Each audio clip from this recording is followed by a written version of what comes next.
What's up, buddy? Hey, yo, what's going on?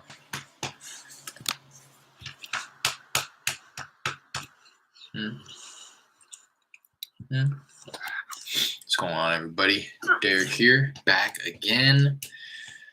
Welcome if this is your first time. Welcome back if you've been before. If this is your first time, do me a favor, hit that like, subscribe button before you leave if you haven't already. If you take anything away from the video, if you don't want to like it, to each his own. But covering everything wholesaling real estate on the channel, specifically virtually wholesaling real estate. That's what I'm doing. Currently live in California. I am sourcing opportunity out in Houston, Texas. So if you're in the Houston market, either physically or virtually, I'd love to connect. Best ways to get a hold of me are going to be the links in the description. Both my Instagram and the Discord group are going to be the best ways to get a hold of me. The Discord group being the better of the two, since I have my notifications turned on my phone. Love to have you join, as I'm sure everybody else in there would love to have you join as well. Building a little bit of a community, a little bit of a central hub for us to stay connected while I'm not live streaming. Quit, buddy. Stop. Stop. So, I think that's everything. I got to come up with some type of little script or something that I run down every. Stop, buddy. That I run down every video. I pretty much do, but I don't have it, templated or whatever. But today, as the description kind of explained, I am just, all right, buddy, you got to stop. I am just staying consistent. I know that I'm not in a position to do crazy volume. So, I'm embracing that. And, I've already kind of been honest with myself. And convince myself, hey, I mean, not convince myself, but I know that I'm not doing crazy volume. So the next best thing to do is consistency, in my opinion. Do what I can on a consistent basis until I'm able to add some fuel to the fire. So I've set a goal for myself. Again, I've explained this in the description. I don't know if anybody ever reads it, but I've set a goal for myself to send off 500, essentially adding 500 new properties to my funnel every week, 2,000 every month. And so I want to be sending off text to 500 new properties every at the beginning of every week. So that's what I'm doing right now. If you don't know my process, I virtually drive for dollars. I'm trying my best to keep up with building my virtual driving for dollars list as I send off these new texts. Sometimes I fall behind on my driving for dollars and I still want to send off text. So I will go to buy a list at that point. But I'm doing my very best to keep up with essentially my internal demand, right? I'm setting my internal demand at 500 every week. So I'm trying my best to get 500 new driving for dollar properties virtually every week, which is about 100 a day if I go Monday through Friday. I try to go on the drive on the weekends as well. So yeah, about 100 a day, which should take me, if I'm in a good area, about 2 to 3 hours. So about 2 to 3 hours every day. I try to do it in the mornings, and then I will do a little bit at night if I'm not extremely tired. I did it this morning, and I put up probably about 70 properties, I would say. Let me see. Oh, no, more than that. No, yeah, about 70 properties. So I'm sitting at about 200. So I fell off last week because I was trying to get this contract assigned. Just a little update on that. We had the property walkthrough. We had 3 people confirmed. Only one of them showed up. That one guy, it seems to be his first flip. So he's kind of consulting a mentor who's not in the conversation. So I'm going back and forth with this buyer. And it's kind of difficult because it's like we're playing telephone. It's like we're negotiating the terms, but everything that we negotiate, he has to go bring back to his mentor to kind of sign off on, right? To give him the A-OK. And just to kind of put everything into perspective, we have the contract at 85. I had 2 offers, 2 legitimate offers, sight unseen. I think they're legitimate. One at 85, one at 90. So before we even had the walkthrough, we were kind of at the understanding that that's probably where everybody would come in. I had a couple other offers at like 70, but they were more so not even legit offers. They were just saying like, I'm not interested, but if I were to have bought this, I would have wanted it or needed it at like 70,000. So I'm not even really considering those 2 people that said something like that. Not really considering them offers, but And then I had two offers coming through Craigslist that they just stopped replying to me once I got back to them. So again, not really considering them legitimate offers either. So at this point, I'm thinking that we have three legitimate offers: one at 85, one at 90, and the guy who walked the property actually offered 100. He offered 100, but he was saying 100, but the place is in really bad shape. He's trying to negotiate, right? The place is in really bad shape, and a lot of the house was not able to be seen because of all the junk there within the property. For anybody who hasn't watched the recent videos, the tenant is a hoarder, so there's stuff stacked from floor to ceiling in every room. And I get that, but he's saying for this reason, I'm able to offer 100, and I will give you more earnest money, but it has to be refundable. And I said, no, it doesn't make any sense to me to agree to any agreement with refundable earnest money, right? That's just setting myself up to waste a bunch of time. And it's kind of like oxymoronic. Hey, Derek, what's up, sophisticated one? Or ironic, rather. He keeps reiterating to me that he doesn't want to waste my time, that this is the best offer he can do. He doesn't want to waste my time. But what he's asking for essentially is for a free pass to waste my time. He's saying, you know, again, just like in summary, Cliff Note version of what he's offering. Doesn't matter what he's offering. He can offer to put up $20,000 in earnest money. If it's refundable, nothing is preventing him from at the very last second before we close to say, you know what, I changed my mind, give me my money back. Then it's like, oh, what? You know what I mean? So nothing is preventing him from doing that. So I said, no, I'm not going to agree to anything with refundable earnest money. What I will do, what I've done it on my second deal, what I did is I said, it's non-refundable, but it is refundable if we don't close, if title doesn't clear, if for some reason or another me or the seller backs out. We're not going to hold your earnest money. We will refund it in those events. And I also included that we would refund it in the event that the tenant does not leave the property and we're unable to close because it wasn't delivered vacant. And that was something that I did for my second deal. The buyer seemed to appreciate it, and that's it's kind of like solving a problem in a roundabout way.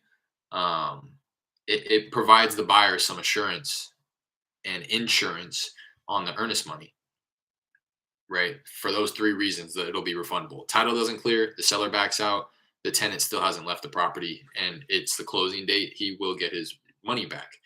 But what he's asking for is an inspection period. He's saying uh, the reason why he's asking for refundable earnest money is because of the unforeseen condition issues. But what I'm trying to communicate to him is that when the tenant leaves, she's leaving all that junk behind. You're going to have to clean it out after you close on the property. So there's no way that you're going to be able to do a detailed inspection of the things that you want to see, essentially everything underneath the junk. There's going to be no way for you to do a detailed inspection before you close on the property, right? So I get that there is implied risk, but that should be reflected in your offer price, not the offer contingencies, right? So if you got to know that there's risk involved, so don't offer me so much money, right? Because I'm never going to agree. Again, you could offer me $200,000. Well, if you offer 200,000, you could offer me what I'm asking, 110, and you could put up $20,000 in earnest money. If it's refundable, it's essentially like there's no deal at all, right? Because there's nothing, again, preventing him from backing out at the very last second. So I countered. He offered 100 with higher earnest money, and I said I'll do 104 because again I'm asking 110. So I countered his 100. I said I'll do 104, and I'll reduce the earnest money. Right? Initially, I was requesting 4,000. I said I'll reduce it to 3,000, but it has to be refundable or non-refundable rather. So again, it was a little difficult because I'm playing telephone with the guy. Everything that I communicate to him, he's relaying back to his mentor. So I just said, hey, let me just send you an agreement. I'll send you what I'm proposing in writing, an assignment agreement, so that you can review it and then send it off to your mentor if you'd like. and that's what I did a while ago. And I can see that he's opened it on the I use hello sign, the e-document signature, and he opened it uh almost 3 hours ago. So I just rounded back with him. We communicate through Facebook. He gave me his number, and I'm gonna eventually start texting him if he doesn't answer. But uh, I said, "Were you able to take a look? What do you think?" And that was about 15, 20 minutes ago. He hasn't replied. So I don't know how I'm gonna handle it. Maybe we do just agree to it with the refundable earnest money, whatever that looks like. But again, he's not gonna be able to get an inspection. Um, I told him that's what the property walkthrough was for you to go out there and inspect. So I think that he may just be a little confused as well. To be honest, that's what I'm gathering. He's not. Again, this is I'm pretty sure is his first flip. So I think that there is just maybe some education here involved, and I kind of want to treat it as such. I don't want to treat it as if what's going on, Don. I don't want to treat it like he's trying to play me or something like that. I think I need to embrace it and like just treat it like he needs to be educated is all it is, right? And me say, hey, there's no way that I'm going to agree to this, and then for him to go back to his mentor and hopefully his mentor saying, yeah, there would be no reason for Derek to agree to this. You should offer this or whatever, you know. And I'm hoping that he's not so risk adverse or averse.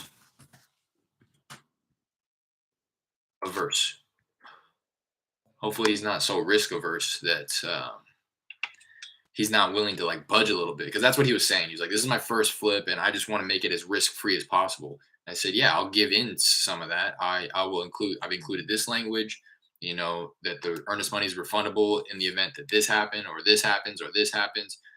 But if everything checks out, if title clears, if the tenant moves out and we're ready to close, there's no reason that the earnest money should be refunded, right? And I'm trying to educate him that I'm trying to tell him earnest money doesn't mean anything other than your level of commitment to the deal, right? At this point, are you committed to buying it or are you still wishy-washy? And that's going to be the determining factor whether or not the earnest money is going to be refundable or not. And I don't want to enter into an agreement if you're still wishy-washy about it.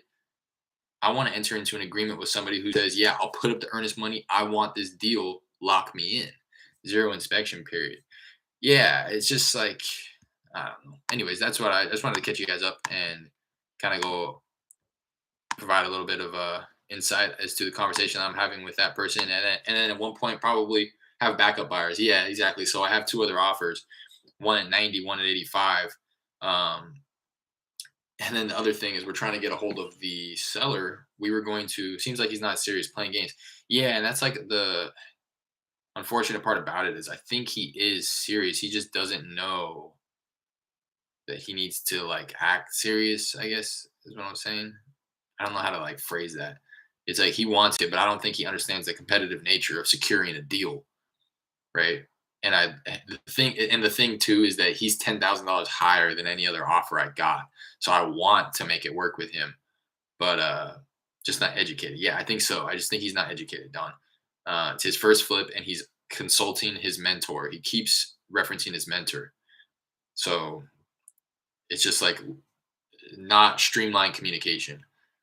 I'm counter offering whatever his offer was, and then he, has to go ask his mentor, and then come back and respond to me, and then it's still not something that I'm agreeable to, so that I have to respond, and then he goes back. It's like just difficult. But yeah, we have two other offers, one at 90, one at 85. We have the contract at 85. So something else that we were trying to do this whole time as well is is get a hold of the seller to try to renegotiate the price because she straight lied about the condition too. And it's unfortunate because I accounted for her lying. I just didn't think that she was withholding so much information. So she says the only thing that needs to be replaced are the burglar bars. The like the bars on the exterior of the windows, the burglar bars. Those are the only thing that needs to be changed. Or I'm thinking to myself when I'm running the numbers, like, yeah, okay, what's up, Jared? So I accounted for like 30,000 repairs, but uh, she just didn't. ever mention that the place was a hoarder house. So it's way worse than we anticipated. So that's some kind of something we're doing on the end of it. Sellers lie all the time. Yeah, and that's why I was saying it's unfortunate because she was saying essentially like, "Oh, it's only going to take a few thousand, couple thousand to bring this up to speed." And I'm thinking, nah, it's probably going to take a lot more than that. I'm going to account for 30,000 in my offer formula. And then we walked into it and it was even worse than we could have imagined, probably 40, 50,000 in repairs that are needed. And it's like, damn, which is why I say it's unfortunate because I assumed she was lying. I just didn't think that she was withholding so much information. Um, so that's something that Jared and Rana are trying to do on the back end here is get it renegotiated so that even if we do have to fall back on those other offers of 90 or 85, we still take some down. So I'm gonna hop in the point of this video, send off some text. Let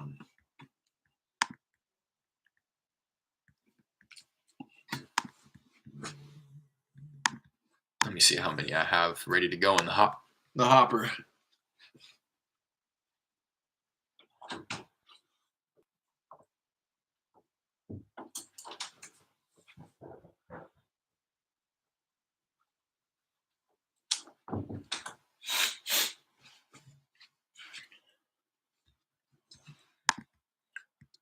Ask for price reduction. Yeah, so that's what we're trying to do, Don. That's what Jared and Raina are trying to do. They've been trying to get a hold of her, and she hasn't been answering, which is kind of unsettling. But I'll just keep trying her. She's older. I'm not gonna jump to any assumptions or anything like that. Um, but yeah, I'm trying to get at least some type of an answer from the guy who is going to his mentor. I don't know. Quit judging me. Uh, I'm trying to get a response out of him. Trying to get a response out of him so that I can go back to the other buyers with who submitted those other offers just in confidence. Like if I go back to them, it's because I'm going to go with one of those offers, right? So I'm trying to get a little bit of feedback first, trying to see if one, Jared and Raina can get a hold of the sellers to get that reduction, and two, trying to if I'm going to go with another offer aside from this guy, I'm just going to wipe the slate clean with him and not even waste my time with him anymore. Right. Right at this point, I'm kind of willing to waste a little bit of time to try to come to that agreement with him. But if it seems like it's just not going to be there because of him wanting to reduce risk so much that it's no longer advantageous for us, then I'm not going to move forward with that offer. I don't know, just something to talk about with him, and it's still who offered us 90.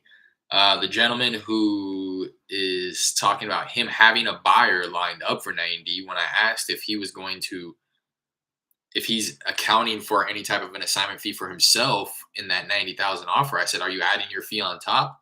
And he says, "No, no, I'm not going to take any on this." He's claiming that he's not taking a cut and that he doesn't want to mess with the numbers for his buyers, and that he just hopes that we can do business together moving forward on other deals. He just wants to build that relationship. That's his claim. I think that he's probably taking a cut, but it's just not something that he's going to like want to split it 50-50 or anything like that. But so that's what that offer was, and he seems serious about it too. Just in the emails going back and forth, he's like, "I'm ready to go at 90." So there's that one, and then the 85 woman was the woman who previously offered 80, and when she had said that she couldn't attend the property walkthrough, she says my contractor is not available at that time on Sunday. I can go as high as 85, and she increased her offer to 85 because she knew she was going to be competing with people who were walking the property. So you never pulled any list from PropStream, right? No, I never did. They wouldn't let me sign up for a free trial. So that's like the one thing that I didn't do in the dispo efforts. What's the ARV? I don't know. ARV is difficult here. I've had somebody tell me a buyer take a look at it. He said it was shy of 200. Um, it's difficult. It's like a rental market, and a lot of properties are being sold as is, even on the MLS. So when I'm like running comps on Redfin or Batch or anywhere really, a lot of the comparable properties are were recently sold as is. and there's not a lot of flip activity in the area. So it's pretty difficult to determine ARV, and that's what a lot of buyers were telling me as well. That was a piece of feedback that I received was, yeah, it's pretty difficult to run ARV, but I had somebody told me I was thinking like 170 to be honest. Uh,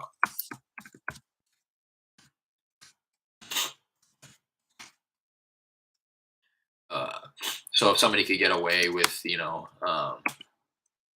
doing the full repairs for 40, he could offer 100 and probably still take down 20,000 profit if his systems are in place and stuff. Um,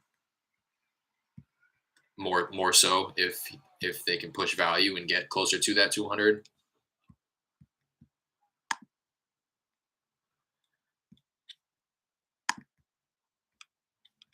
All right, I'm gonna send off these texts.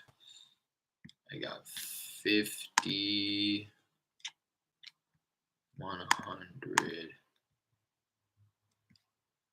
See if I have enough to send off 250 tonight, or today rather. And get these 100.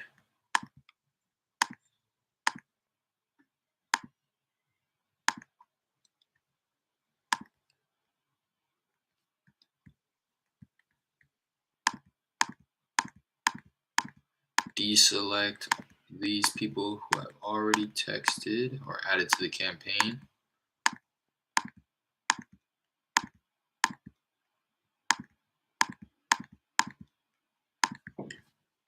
That leaves me with 128 that I'm getting ready to add right now.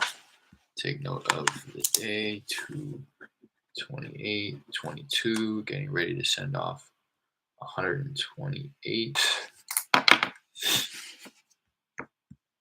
Going to add to campaign. Going to say, okay, proceed. Select the campaign, which is my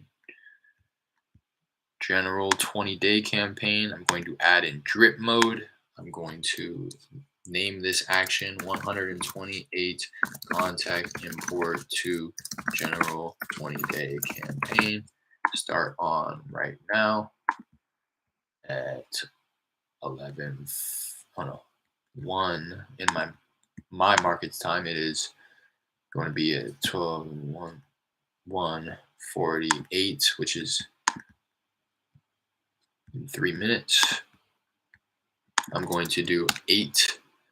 I'm going to do 10 every minute, which will take me, how many did I add? 128, which should take me a little less than 15 minutes.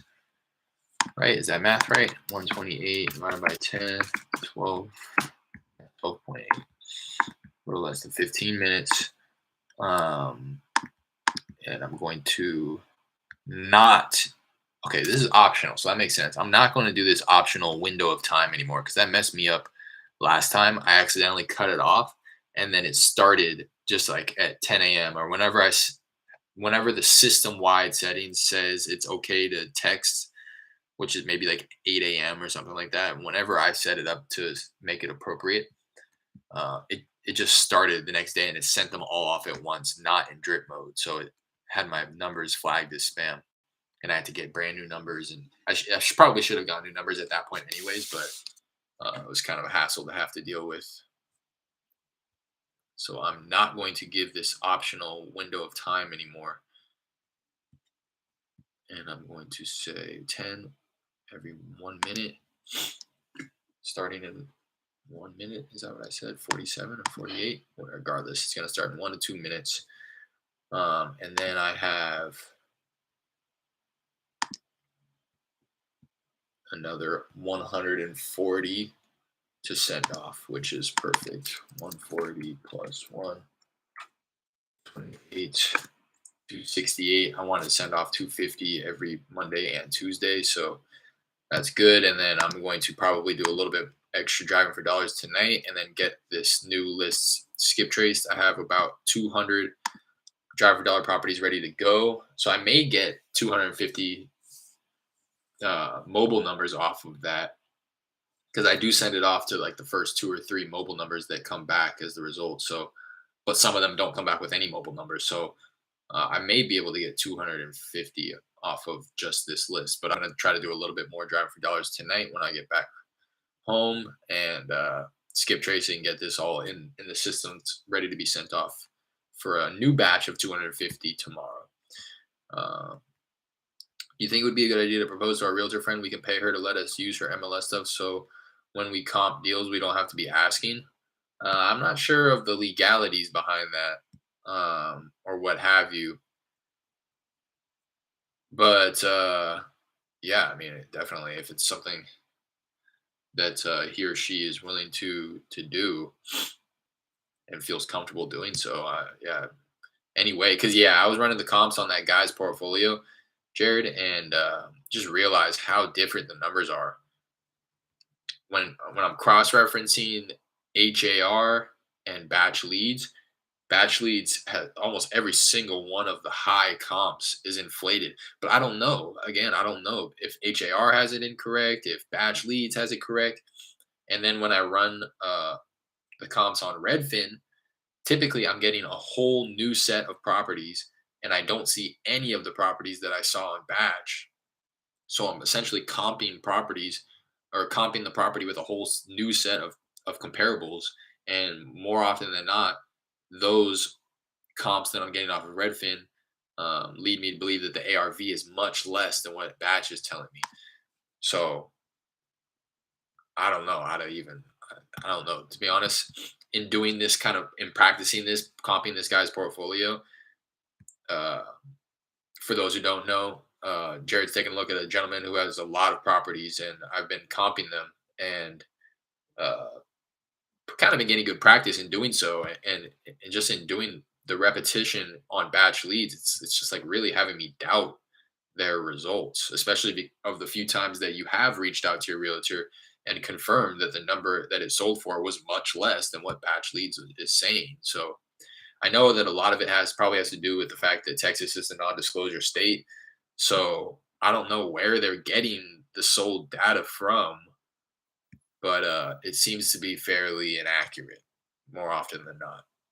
What did you say about me asking her to use it? What did you say about me asking her to use it? I was away from laptops. I was just saying I don't know the legalities behind that. I don't know of the legalities behind it, but I said if she's willing and comfortable, I think that yeah, that there's some benefit in that for sure. All right, getting some.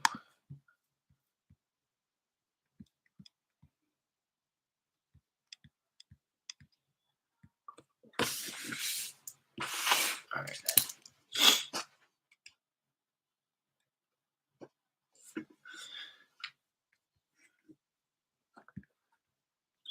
and Roth. I also set it up. I used to when I got these new numbers, I do have them forwarding to my phone number now. Whereas in the past, I just had it going to a voicemail.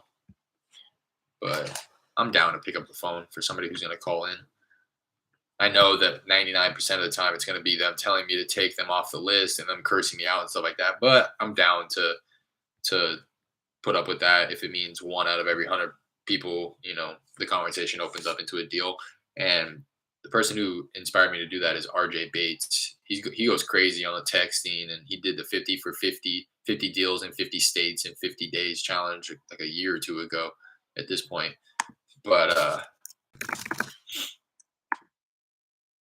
I watch him do that, send because he does it in volume for sure. He's sending off a lot of texts, and he answers all the calls that come back in. And again, more often than not, it's people saying, "Take me off your list, quit texting me, cursing you out, all that." But every once in a while, I watch his videos that he posts to social media and stuff, and it's somebody calling back in off of a text and being like, "Hey, like, did somebody text me or did somebody, like, yeah, I was just calling or texting you to see if you had any interest in selling your property," and then they say yes, and then he gets a deal off of it, like a smoking deal. So gonna explore that and just start answering the phone as people call in. Probably going to ask worst she can say is no. Yeah, yeah.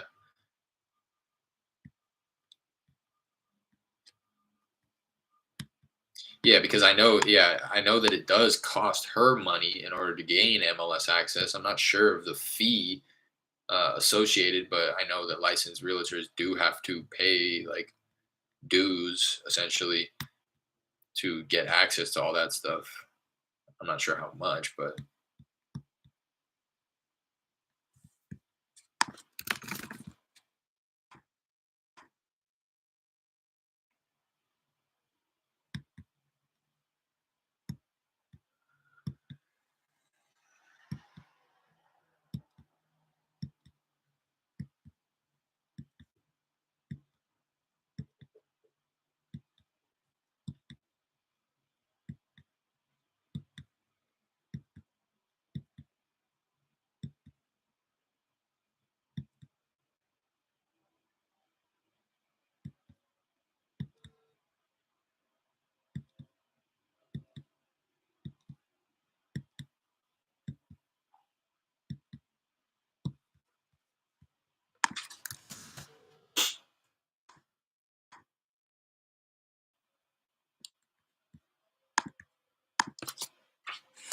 right. Coming in the nose, that is, but I'm cool with that.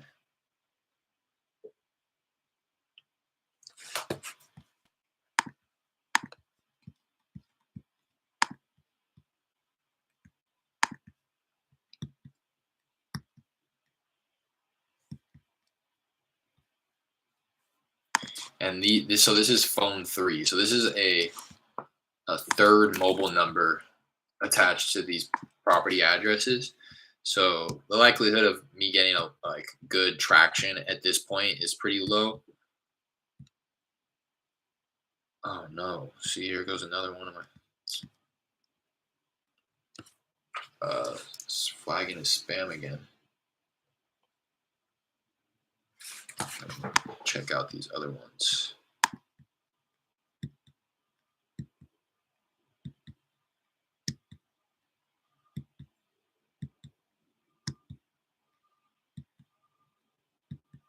I'm not the owner.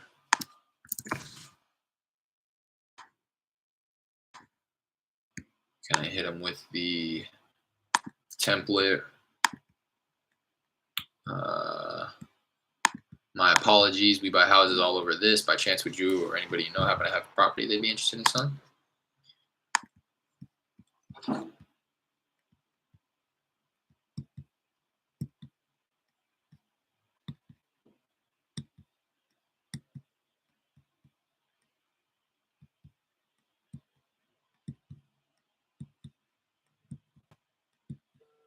I think I also need to switch up the script a little bit now that I've been using it for a while.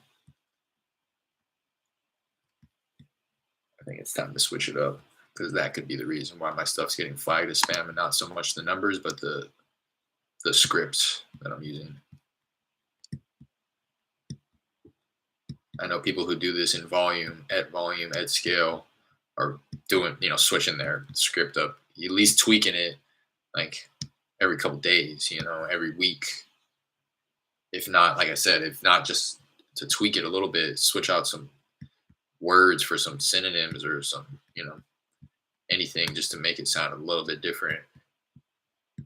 And so that you're not just like copy and pasting the whole thing every time you send off text.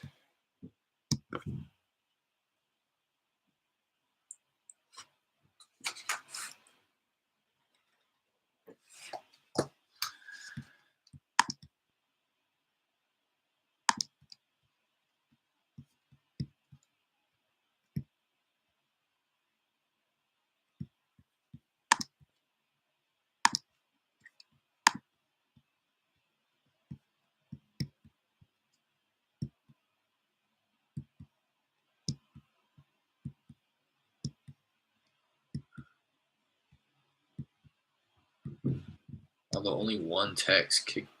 Oh wow! I thought I spoke too soon. Only one text kicked back with the specific error code that has it looking like my numbers are flagged as spam. I don't know.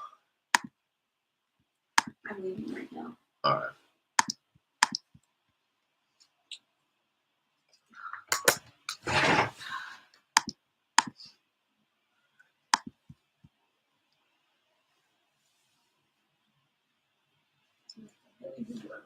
Yeah.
Mm-mm.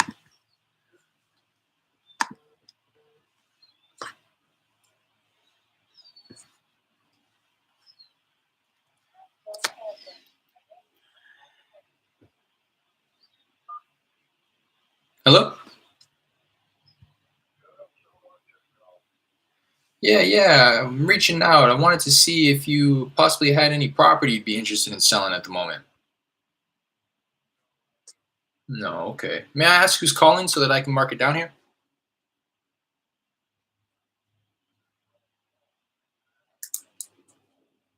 Okay. I appreciate you giving me a call. All right, bye now.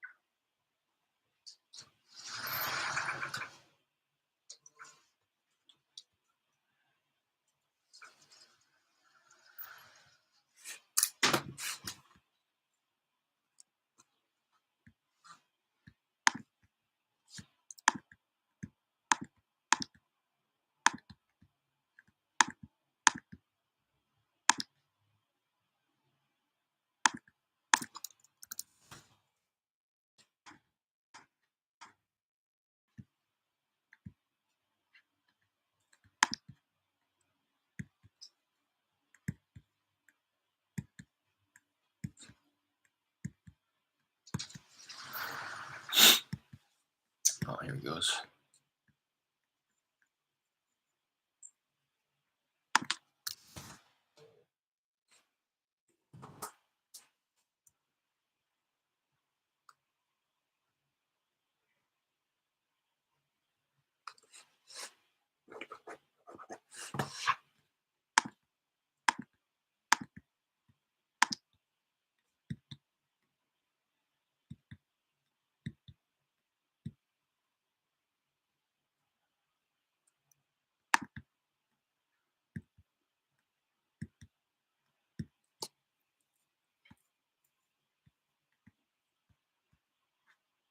The only problem is that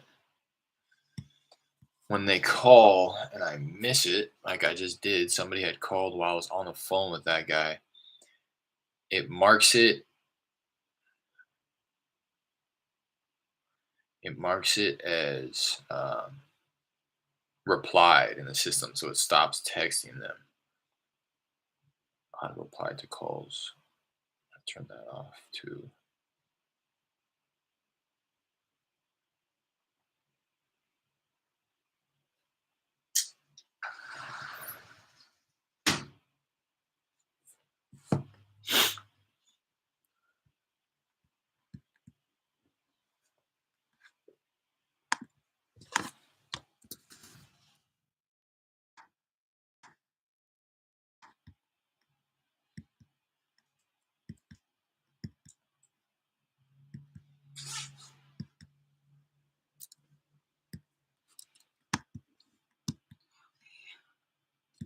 All right. See.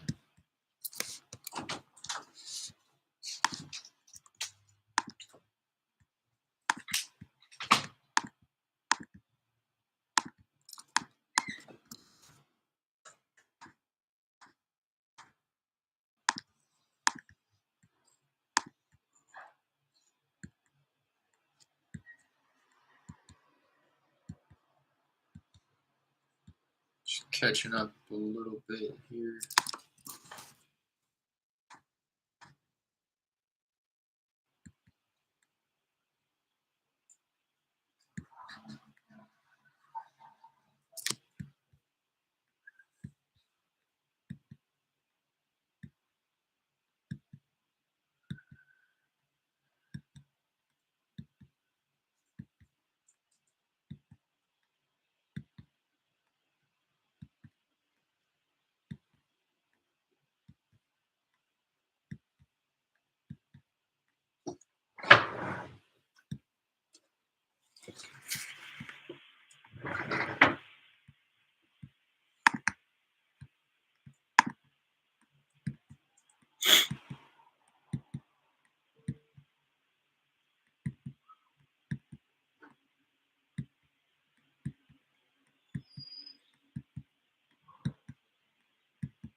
Mhm.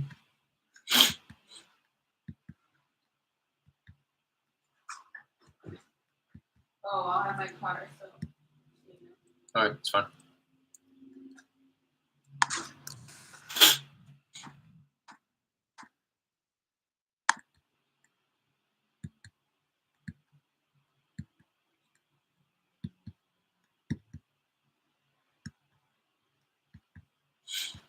All right, all caught up. That might be the end. And this is actually the second number in line, not the third. Um, so I got two solid no's right out of the gate. Within probably the first 5-10 minutes of the text going out on 128 texts.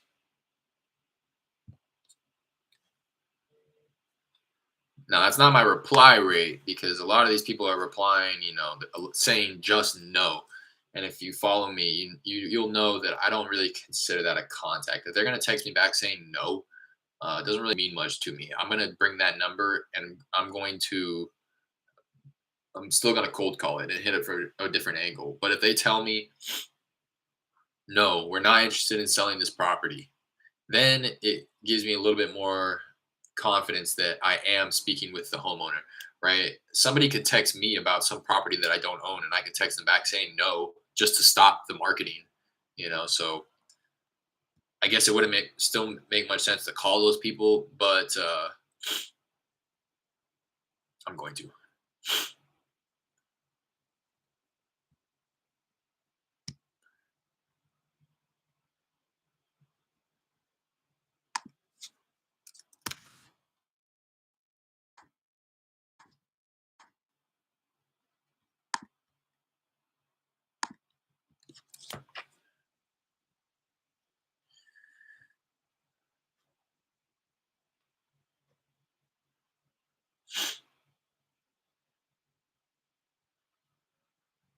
All right.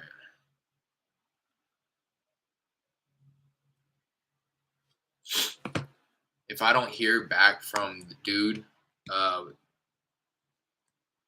probably by tomorrow, I'll give him like 24 hours because that'll also give us a little bit of time to try to get a hold of the seller to try to renegotiate the price. Because I'd love it, ideally we have the price renegotiated with the seller before I go back to these other offers that are lower than this guy, so that the spread can be confirmed right then and there, right? Because right now, if the guy's good at 90 and this other guy at 100 falls through, then we have a for sure 5K spread on it. And that's cool. But I wouldn't want to agree to the one at 85 because that's what we have it for, in hopes of being able to create a spread by renegotiating with the seller. In that case, I would, ideally prefer to have it already renegotiated so that we know what we're getting into. Do you ever have issues when you cold call when it comes up scam likely? Do you ever have issues when you cold call when it comes up scam? What do you mean by that, cool dude? Yeah, the issue is you're gonna get a hold of a whole lot less people. They're just not gonna answer the phone. So it's something to be wary of, something to kind of be mindful of. Think to yourself while you're calling, dang, it's been a really long time since I got a hold of somebody. Test your phone number and you may realize, oh, it's because I'm popping up as spam, right? It's pretty obvious when you're cold calling, especially when you do it at volume and you've done it enough to know to know like, it's kind of low contact right now. Hang up to send call to voicemail. Hello? Hello. Hey, how's it going? You all right? You called me? Yeah. I was just reaching out. I was calling about a property I believe you own on Garwood Drive. He's not for sale, man. Oh, My neighbor, he sells you house. I'm sorry. My next neighbor, he sells the house. Okay, do you know the address on that one?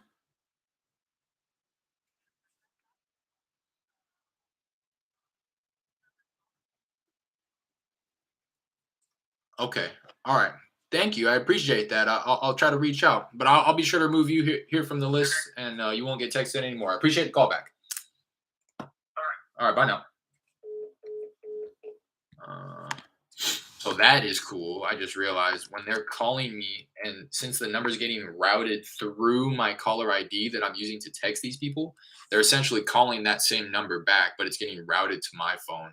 But it still uh, shows me who's calling on my texting platform, and the call still gets recorded. So that's cool.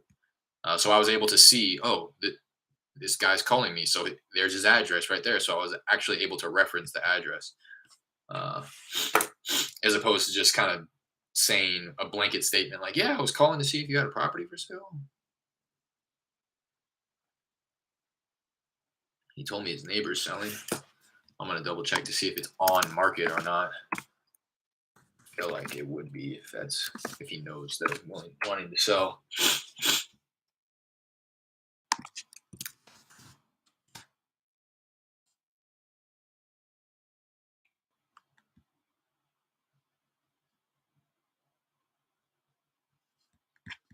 I think he might have given me the wrong address too.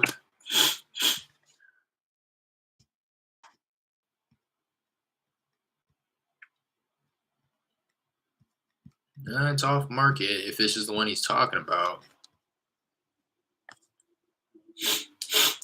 I'll take it down and skip trace it tonight if I don't already have it in the system. Since these are my driving for dollar properties, it's very likely that it's already in my system because it doesn't look like the best property. But you never know. I'm going to check to see if in system. If not, single, skip, and call.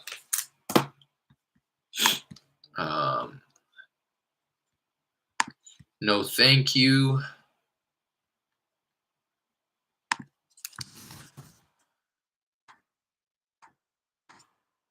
Yeah, it's just difficult. I want to, try to save myself time by removing these people from my dialer who are telling me no.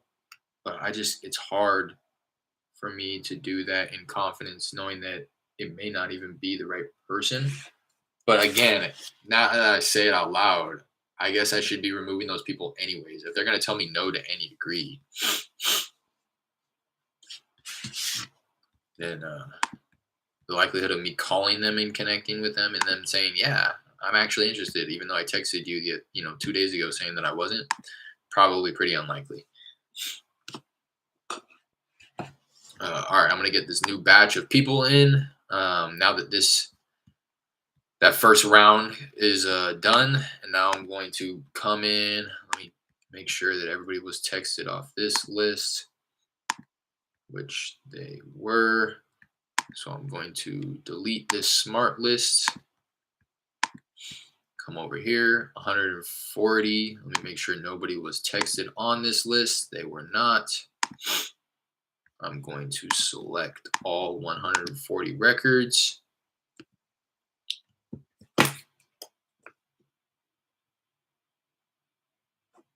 Which will total 268 for the day. I'm going to add them to the campaign. My general 20-day campaign, add in drip mode, 140 contact, import to 20-day campaign. Start on today in 5 minutes. Let me answer this first. Press 1 to answer. Hang up to send call to voice. Hello? Hello? Hi there. Yeah, somebody called me from this number. Oh, yeah. I was actually reaching out. Am I speaking with Zion? I beg your pardon? Am I speaking with Zion? Zion. Yeah. I was calling about. Where's Zion? Who's this? My name is Derek. I was reaching out. I was trying to get a hold of the owner of a property on Sandal Street. Do I have the right number? This is Greater Zion, Missionary Baptist Church. Why are you trying to get a hold of that? Oh, okay. No, I might have dialed the wrong number here. I apologize. Yeah, you did. Take me off the list.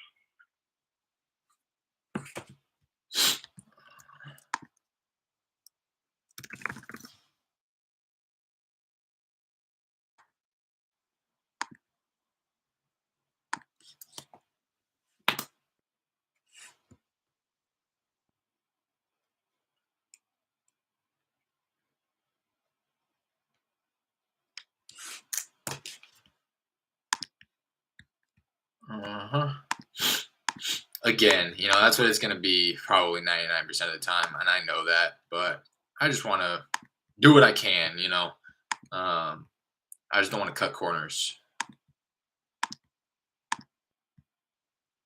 anymore, because I have been cutting corners, I think.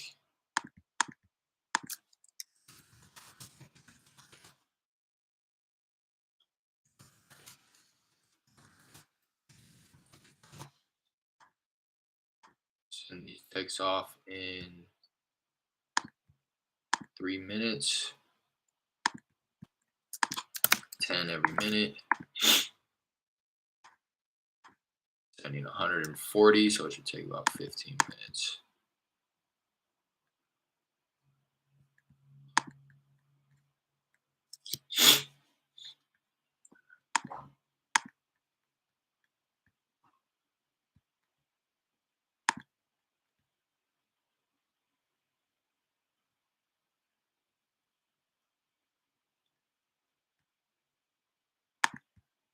Those should go off in 2 minutes.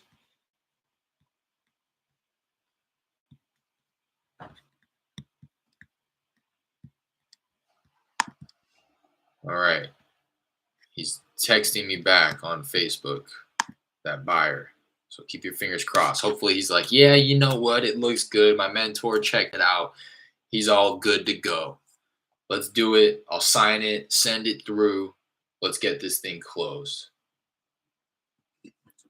So keep your fingers crossed. I'm going to go blow my nose in the meantime.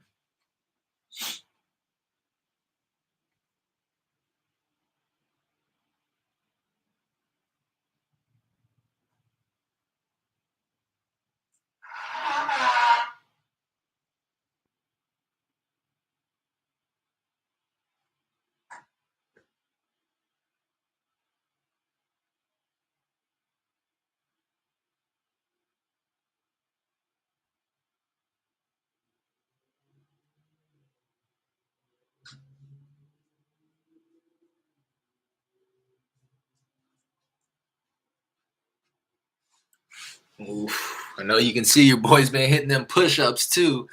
Woo. I know I'm wearing the medium right now, but Hey, gotta do what you gotta do. Right, those are going off again in about 1 minute. Oh, and he stopped typing. Ah, this guy, man. This guy. All right. Gear up for.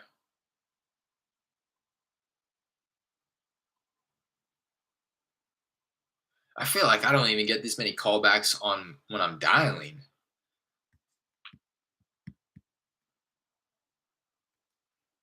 It's probably because I'm leaving a voicemail. That's right. I'm dropping a voicemail. So they're just not listening to the voicemail. This is what the voicemail is. Hey, I just texted you about a property I believe you own. My partner and myself, we're local home buyers. We got some cash on hand, and we're looking. So if they actually listen to the voicemail, they would know why I'm calling. They just see the missed call, they see a voicemail, and then they call me back. Is what I'm imagining is happening.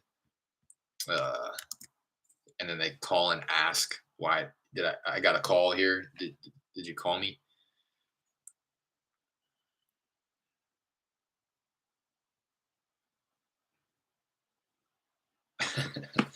Okay, that guy's being difficult. But I'm going to take everything one step at a time. I'm not going to overwhelm myself with doing that while these texts are going out. So these texts have been sent off. Going through them individually to see if anybody kicks back as an error, like this person does. If it is an error for this error code specifically, 30,003, it just means that their phone can't receive text for some reason or another. So I just go ahead and I tag those people cold call, and it compiles them in a list within my texting platform of everybody who's titled or tagged with cold call. And once that cold call list gets to be like a couple hundred, every couple hundred people, they get added to that, then I go in manually and I bring that list over to my dialer, right? Because they can't receive text. Just because they can't receive text doesn't mean that I don't want to try to cold call them as well. So that's why I like going through individually through these text messages, just to be sure that I'm maximizing my marketing efforts. I'm not this person. Wrong number.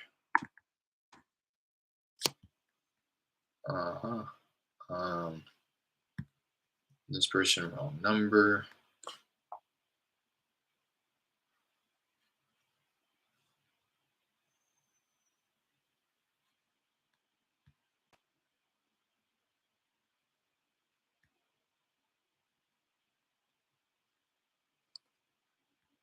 Okay, I'm gonna go read the guy's message. I've been a little busy, but I looked at it and my mentor did too. This contract is the opposite they recommended. So we are trying to send you an offer that can suit both.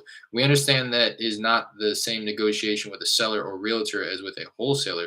Like I told you, I'm interested in the relationship and I will do my best to give a fair offer. Okay, I understand. What specifically about the offer is unattractive to you?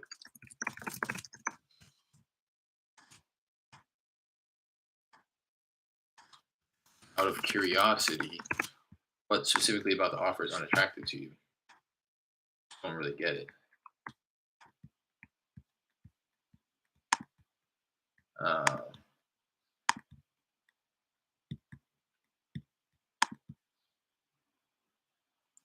Damn, these numbers, man. So this one kicked back with a 30,007 error code, which means that it's no bueno. That means that something's wrong with my number, my caller ID. And so I'm taking note of all. It's happened twice in two different messages. So it could mean that the caller ID, or it could mean that the language in the text is being flagged as spam, but I'm sending off the same exact text to everybody else. So only two people have popped up with that error code today so far.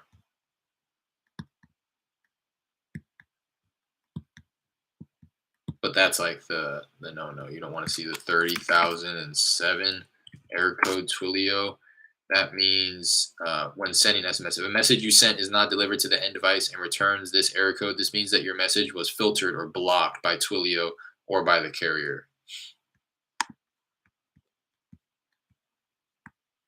So something got flagged, and either Twilio or the recipient's phone carrier saw that and was like, "Oh no, this is we don't want to have this message go through."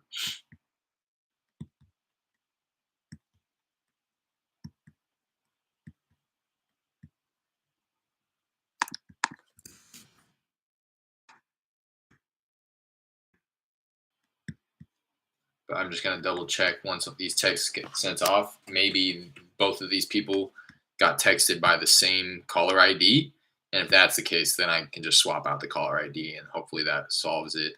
But if they were sent by like two different caller IDs, then I might just chalk it up as like part of the game. Um, but I want to take note of it and kind of diagnose the problem after these texts go out. Doesn't seem to be something too serious because those are the only two they got flagged with that error code. And in the past, when it's been my caller IDs, that's the issue. It's like every single text that goes off by that number, that gets sent off by that number, is flagged, and that's not the case right now. So I feel okay about it.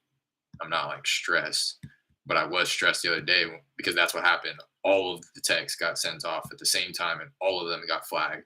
So I was like, oh, jeez, now I gotta, it took me like 30, 60 minutes deleting the other caller IDs, going and getting new caller IDs on Twilio, setting them up to call forward to my number, assigning them to the campaign within my text platform. It's just like such a hassle.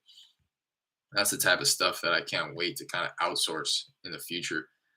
I'd love, I envision the day where I can just wake up in the morning and start calling warm leads because I already have cold callers dialing, lead generation. I have somebody handling the text. I just want to be able to wake up in the morning, call some warm or hot leads, convert some some contracts, and focus on the disposition end of things. I can't wait until I can outsource the monotonous, driving for dollars, cold calling, texting. Uh, the reason why I even sent any of this. Oh, all of the admin type stuff, getting new caller IDs, skip tracing, organizing within the systems, all that. Was there any realtors in the area of Maria's house that we could hit up and see if they got buyers? I did, Jared. I called like seven realtors in the area that I was using for those as is comps. I sent it off to a few, never heard back from any of them.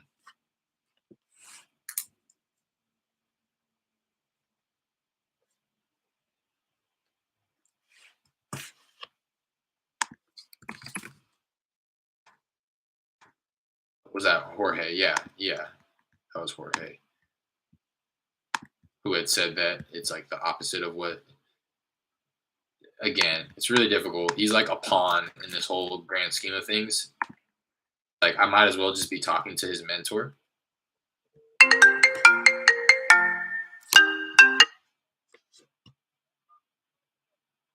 Hello? Hello?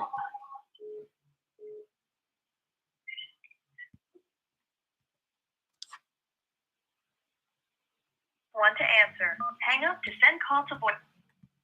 Hello? Hello? Hi there. You just called me? Yeah. Am I speaking with Charles? No, there's no Charles here. Oh, I'm sorry. I might have the wrong number.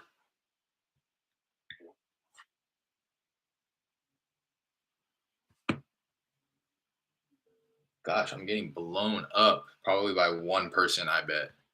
That's so frustrating.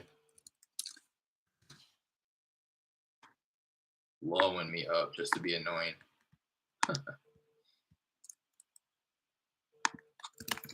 And the other person just didn't say anything when I I'm taking the approach. I'm not gonna like answer and be like, yeah, I know who this is and why you're calling me back. It's like I'm gonna allow them to say like, what's up? You called me.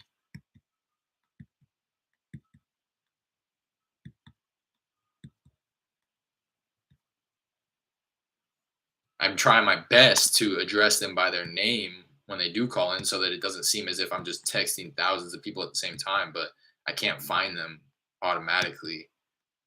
I have to kind of scroll through.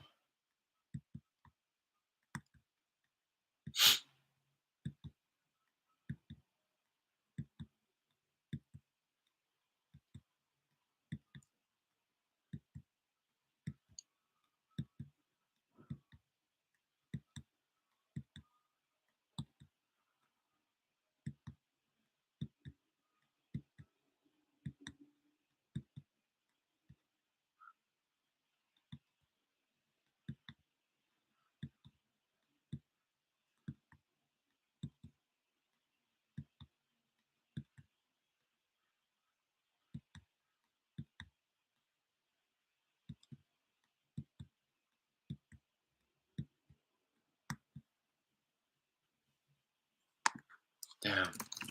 Okay, a lot of them are kind of kicking back with that error now.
Dang, system's slowing down a little bit here.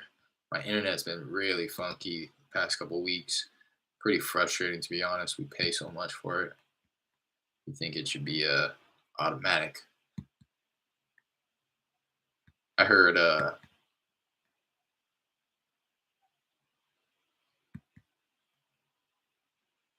Kevin O'Leary, one of the sharks off of Shark Tank. I listened to one of his YouTube videos a while ago, and he was talking about the internet. He's like, it's incredible. The internet should be like electricity. We should be able to flip a switch and be able to go online wherever we are in the country. You know, it's like the fact that that's not the case yet is pretty unreal. Well, of all the innovation that we've been able to, you know, uh, accomplish, it's weird that like something like that. It's like you can be like in a dead zone. What does that even mean? You know what I mean? Like you're in an area like my girl's parents' house. Like you don't get service there. You know, and I'm sure people have like friends or family or your own home where it's just like a dead zone. But like, what does that mean? Why haven't we fixed that? Yep, here we go.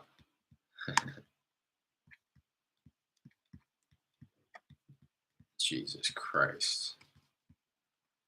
This person says, Bitcoin, please. Bitcoin. You know what is. Send, send, send, send, send, send, send, send, send, send, send, send, send, send, send, send, SEND, scammer, you scammer, scammer. Those are all separate texts. I'm going to go ahead and say wrong number.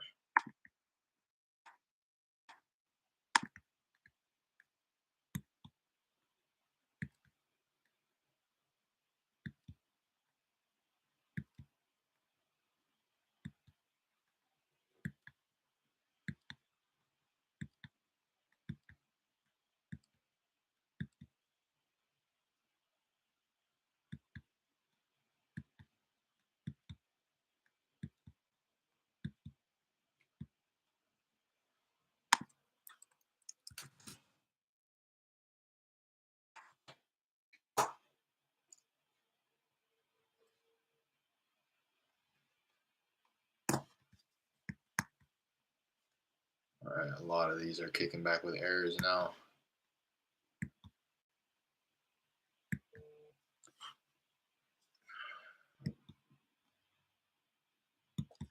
Trying to catch up on these texts. I'm about 4 minutes behind. I don't know this error code. 2006.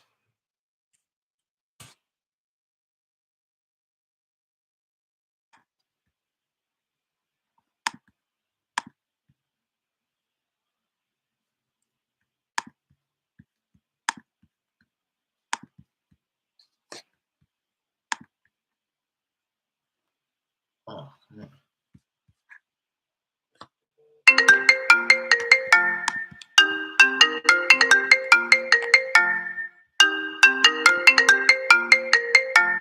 One to answer.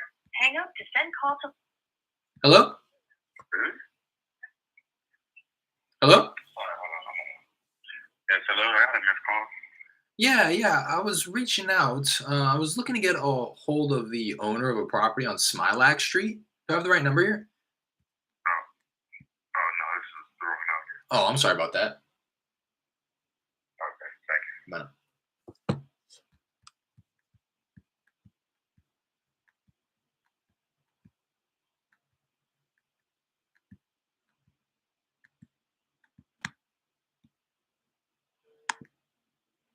Yeah, see, this is too much. I can't do anything with everybody just calling me back saying it's the wrong number.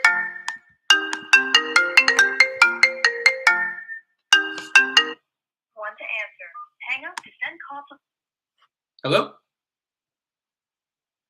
Hello? Hey there. Yes, this is Victor. Who is this? Hi, my name is Derek. Hey, I was reaching out. I was looking to get a hold of the owner of a property on Arabella Street. Do I have the right number here? No, this is, I've been receiving text messages about this property for more than a year. Oh, And I'm not the owner of that property, so I'm sorry. okay. No worries. I'll take you off the list here. I appreciate the call back. Okay, take care. Bye-bye. All right, bye now.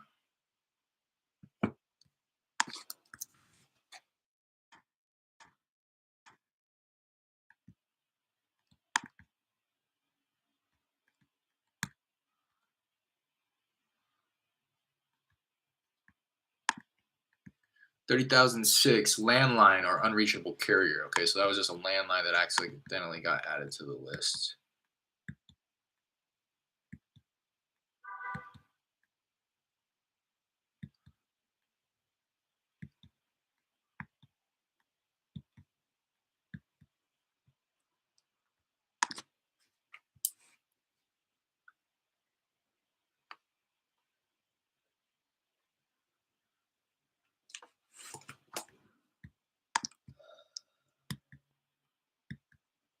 This is not Gregory.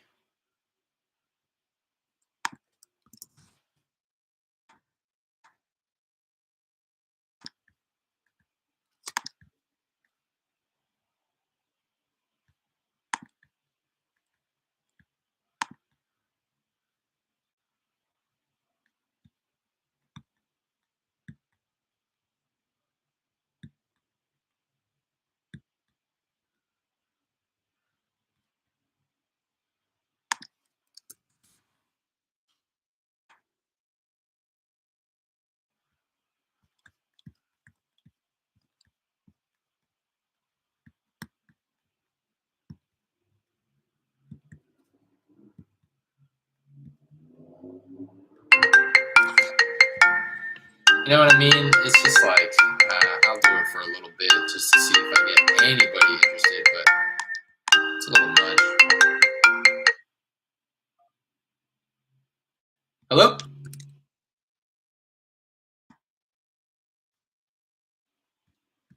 Hello?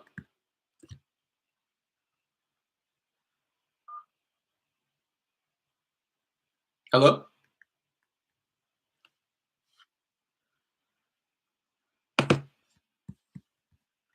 It's just really throwing me off my game.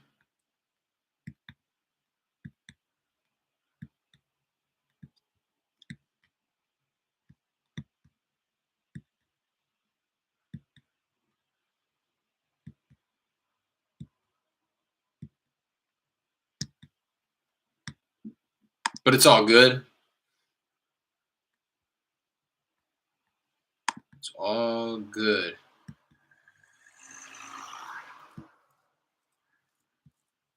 I'm not him. I divorced him. I live in California. Don't waste your time calling or texting me. Take my number off your list. Call him at. Okay. Didn't need to know all that, but appreciate it, I guess. This was a wrong number.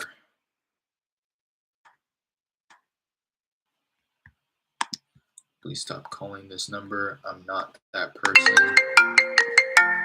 Woo! It's going crazy today. Press 1 to answer. Hang up to send call. Hello? Someone called me? Yeah, am I speaking with Agnes? No. Oh,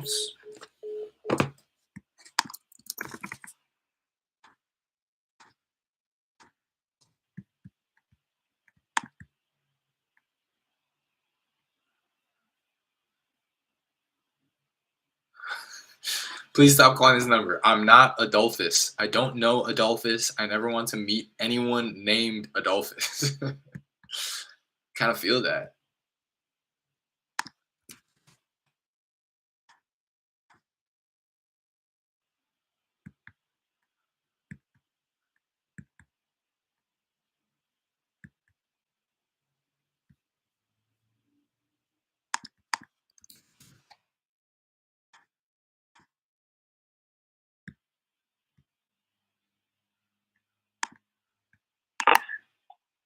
Hi, my name is Derek. Hey, I was reaching out. I was looking to get a hold of the owner of a property on Arabella Street. Do I have the right number here?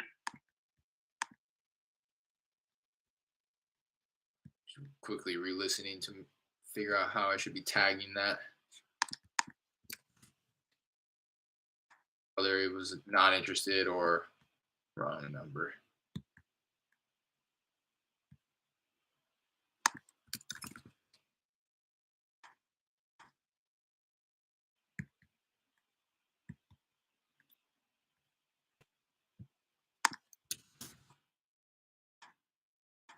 This is the type of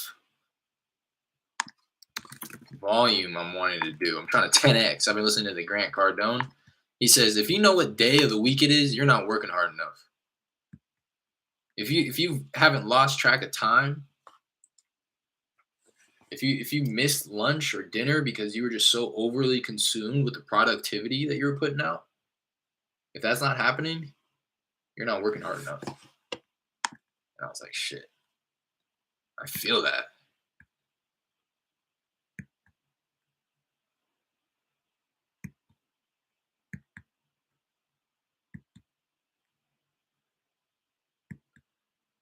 I know I for sure get glued to the computer and forget to eat. I'm hungry as hell right now, to be honest.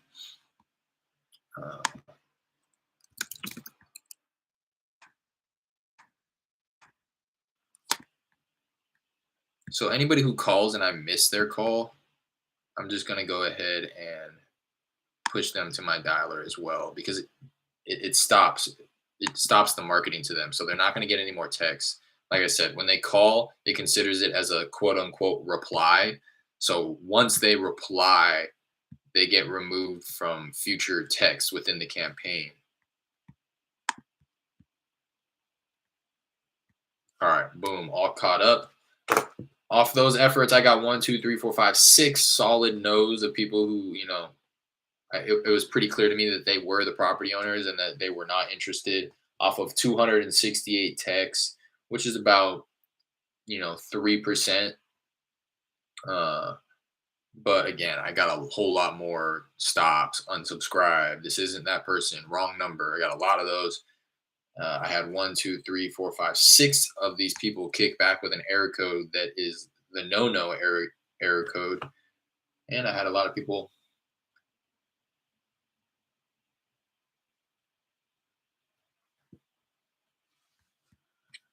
Okay, I'm gonna pretty much tell him like not to waste his time.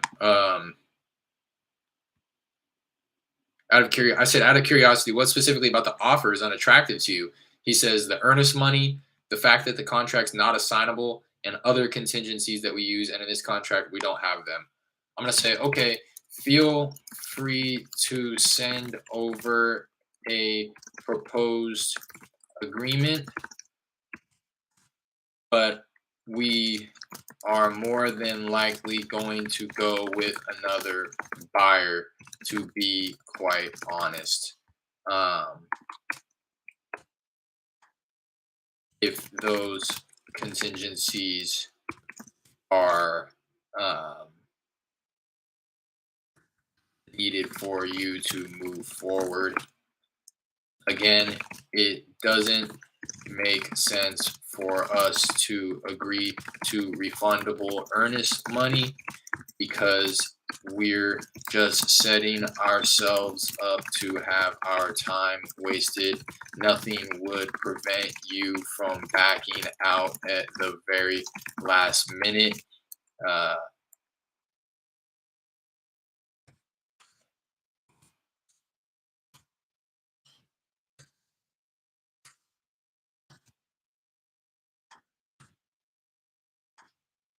Also, let's say, not sure why. I'm also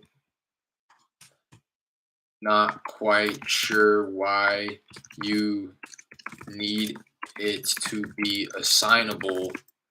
It leads me to believe that you're not actually buying the property, but rather trying to daisy chain the deal and find somebody else to buy it.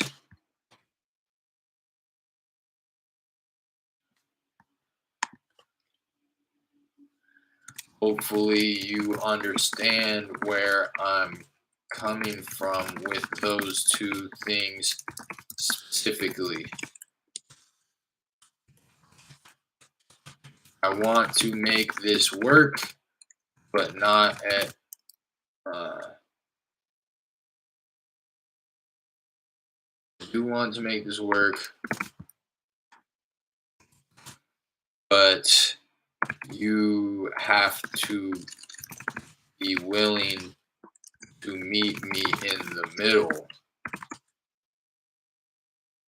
I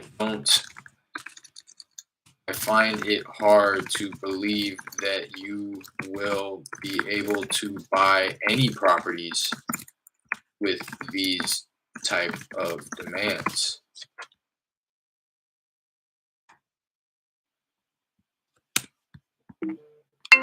Hopefully that's not too forward, but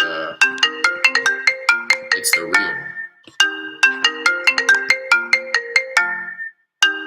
One to answer. Hang up to send call to voicemail. Hello? Hello? Hey there. Yeah, someone called this number. Yeah, possibly. I was calling about a property that I believe you own over on Maxroy Street. Oh, Maxroy. No, you got the wrong guy. Oh, I'm sorry. Possibly. Am I speaking with Joe? Yes, you're speaking with Joe. Okay, I might have mixed up the addresses here. I'm looking at an address on Druid Street. Is that correct? Oh, yes, I'm not interested in seeing. Okay. Completely understand. I appreciate the call back. Bye now.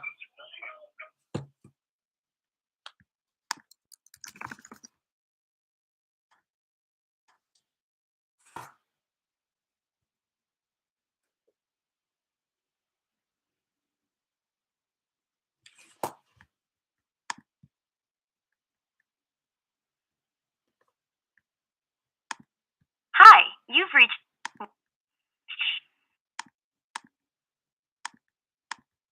763. Please leave your message after the tone.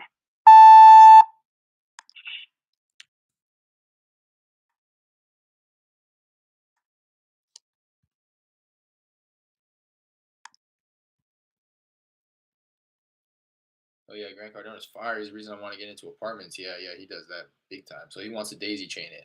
I don't know. Maria answered my girl on the phone with her. All right, cool.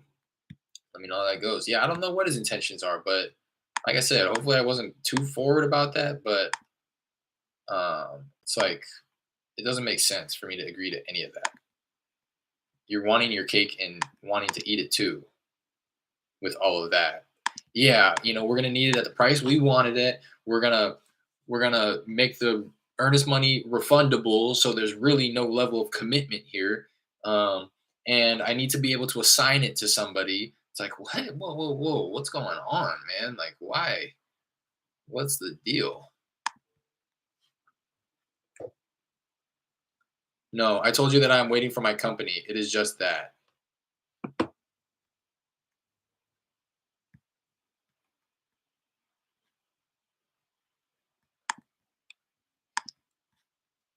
I'm gonna say, I'm gonna say, okay, that's fine. That's fine. In the agreement, it says that it is not assignable except for written um, written exception by me. So if we are able to come to an agreement, just let me know when your company is ready and I can give you written permission to assign it to yourself.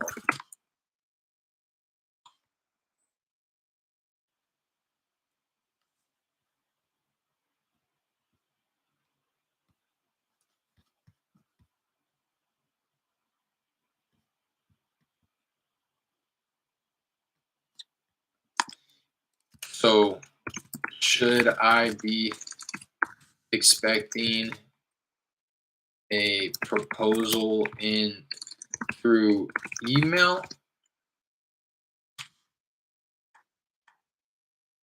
You guys didn't catch that too. Um, looks like Jared's girl. So Jared, the YouTube subscriber here, and his girl Raina are partners with me on this deal. Raina is in communication with both the seller and the tenant because both of them are Spanish speaking. We were trying to get a hold of her. Rather, Raina was trying to get a hold of her today to try to get the price reduction. So sounds like that conversation's happening right now. So keep your fingers crossed. Do me a favor, hit the like button. Wish us good luck. Send positive vibes, good juju. Raina's way. Miss call, miss call.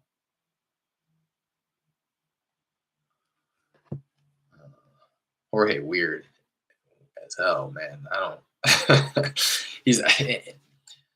He's not weird. He's just like you said earlier, Jared. He's not willing to take any risk, and that's why I wanted to say what I said at the end. It's like I find it hard to believe that you're going to be able to buy any properties with these type of demands, right? Nobody's going to go for that.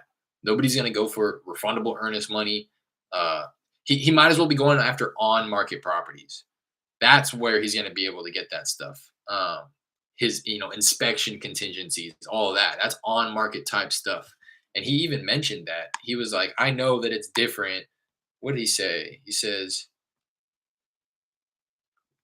we understand that it is not the same negotiation with a seller or realtor as with a wholesaler.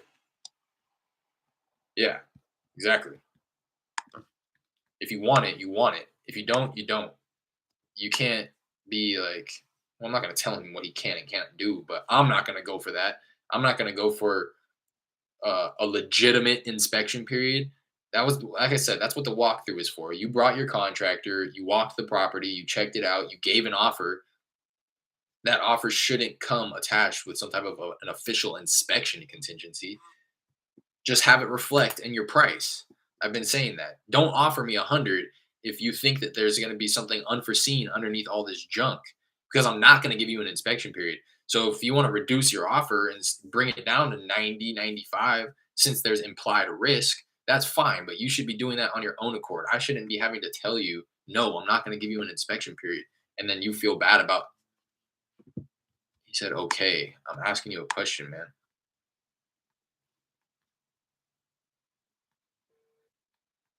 The alternative is perfect for me.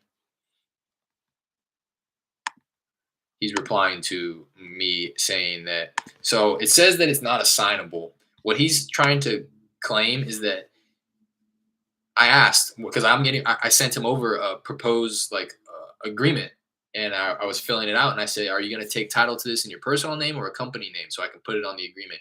He says, "I want to take title under my company name, but it's in the process of being set up. It should be set up within the next week or two, and I want to be able to assign it to myself." And I said, "Well, the agreement's non-assignable."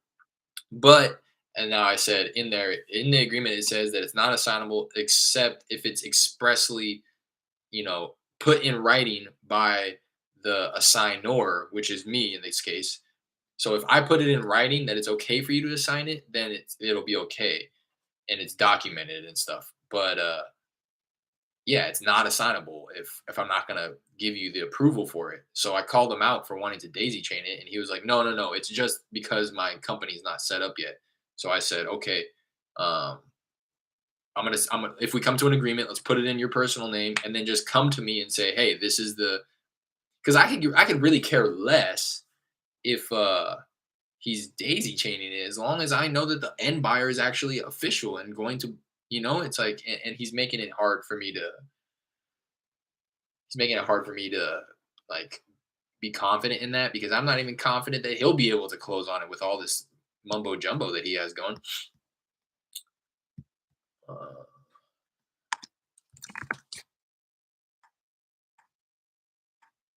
all right, boom. Jose says asking 200K. Let me know if you're interested. I think this guy even texted me on a different number that I texted him on. Same property. Let me pull him up on Zillow, see what the Zestimate is real quick.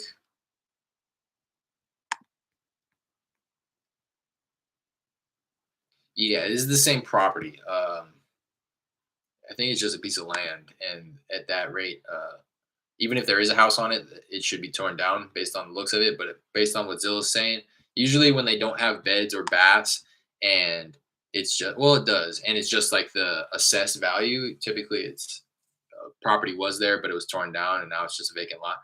He's saying it's a vacant lot.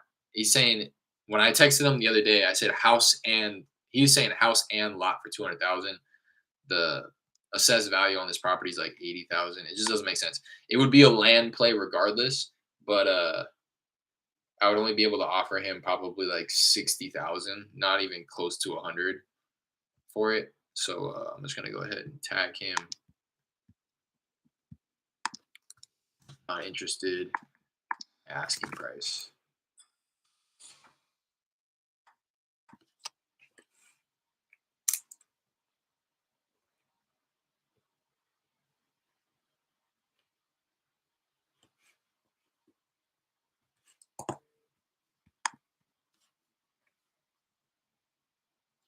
No, I'm good. Thanks. What does it mean?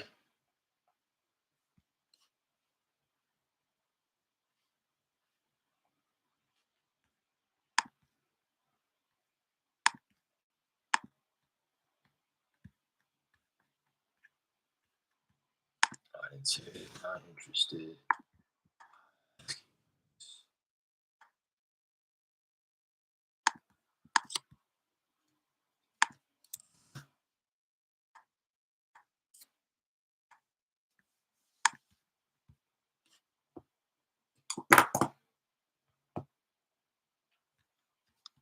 You never really answered my question.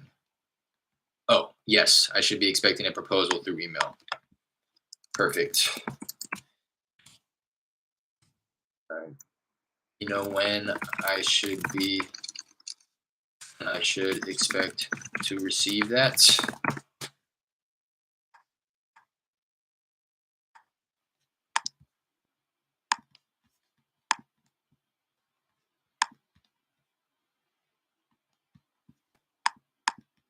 Yo, I'm so hungry.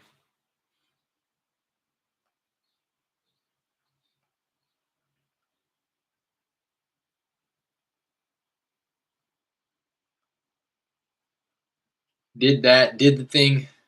I'm gonna pull up my dialer and delete these people who have told me no, because there's no point in calling the other numbers for them.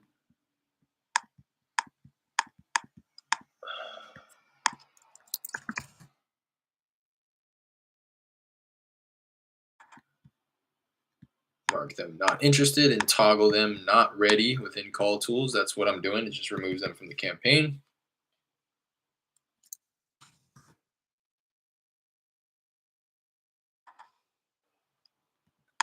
Not interested, not ready.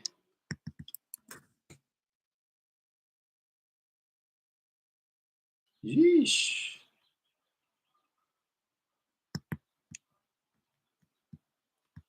Not interested, not ready.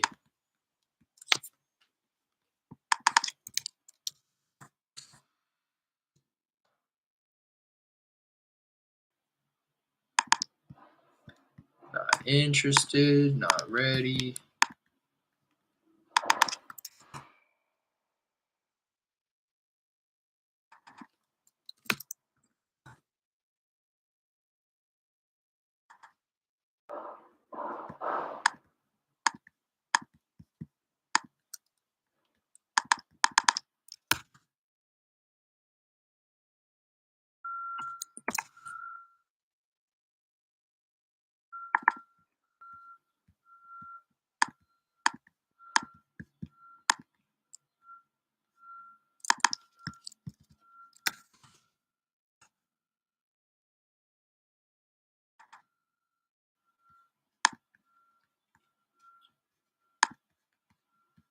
Then I'm going to come into my contacts in my texting platform because, again, a lot of these properties are in there more than once, just with different numbers associated with them. Because you can only import them with one number for it, the automation and the flow to make sense. So what I like to do is I also like to come in here and just remove any duplicates. If I haven't texted somebody, like if somebody's texting me back saying they're not interested and I'm pretty confident that it's them, and then I have yet to text another number associated with that property, there's just really no point for me to do that. So I will delete them as well.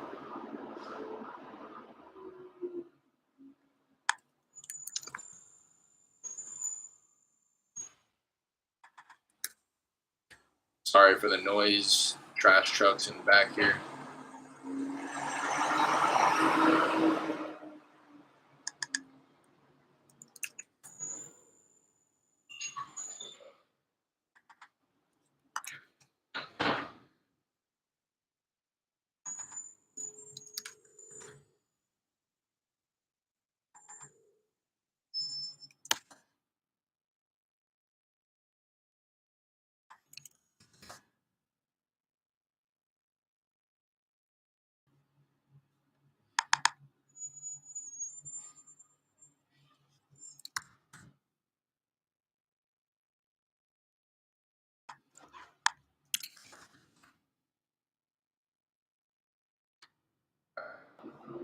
That's that. Now I'm going to come in and I'm going to check out these ones that kick back with that unfavorable error code, and I'm going to take note of which numbers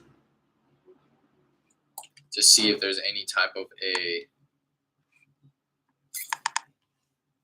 kind of common denominator amongst these ones that kick back. Hopefully they all are. No, they're not.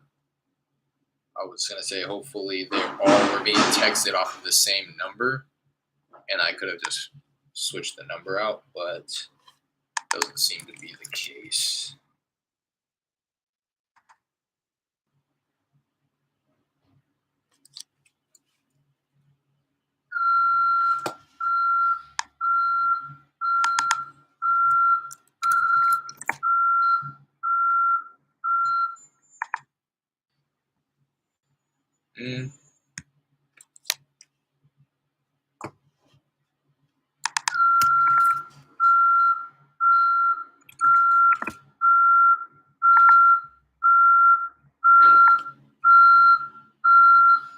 So a lot of them are on the same number.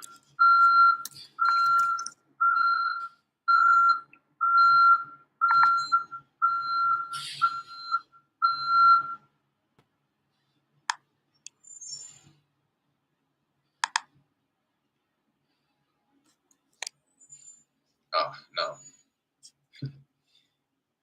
Um, so it was pretty evenly spread. Of the 6 of the 6 error codes that I got kicked back with the no error code, the one that you don't want to see. Um,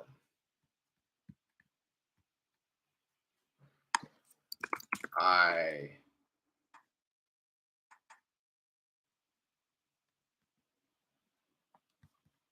they were sent 3 of them were or 4 of them were sent from one number, 1 was sent from another, and 1 was sent from another. So I think it maybe just be the messaging. Maybe the phone carriers are picking up a little bit what it is that I'm saying so that it doesn't get flagged. So I'm going to have to switch up the messaging here.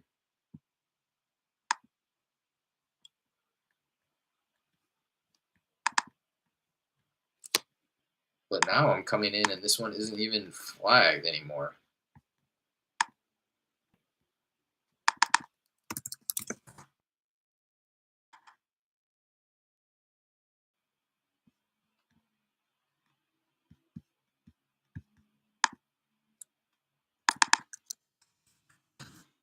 I'll make sure that all of these are being pushed to the dialer so that I can maximize my efforts.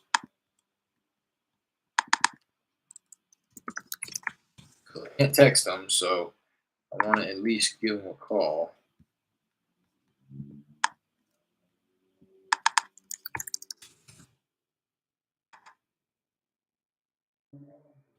All right, so that's good. See if Jorge let me know. He did not. I asked when I should be expecting to receive that. He didn't reply. So we'll see how the conversation with Reina and Maria went. If it went favorably, then I'm just going to go. Hopefully it went favorably so that I can just go straight back to the other offers because I'm done wasting time with Jorge.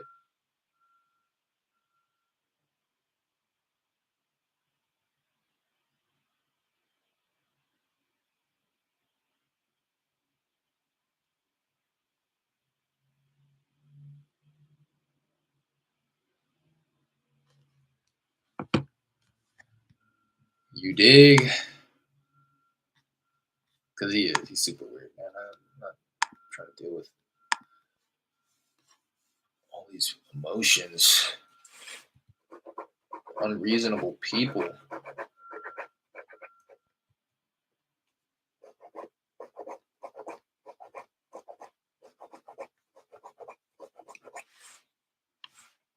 So that's my goal for the Monday. Started the marketing off strong. 268 properties texted. Well, not properties. Some of them are probably duplicates. 268 new messages going out. Horse says, "I will let you know." It's just so difficult to deal with this guy, man. He's not. He doesn't know anything. He doesn't. He's just a pawn for his mentor.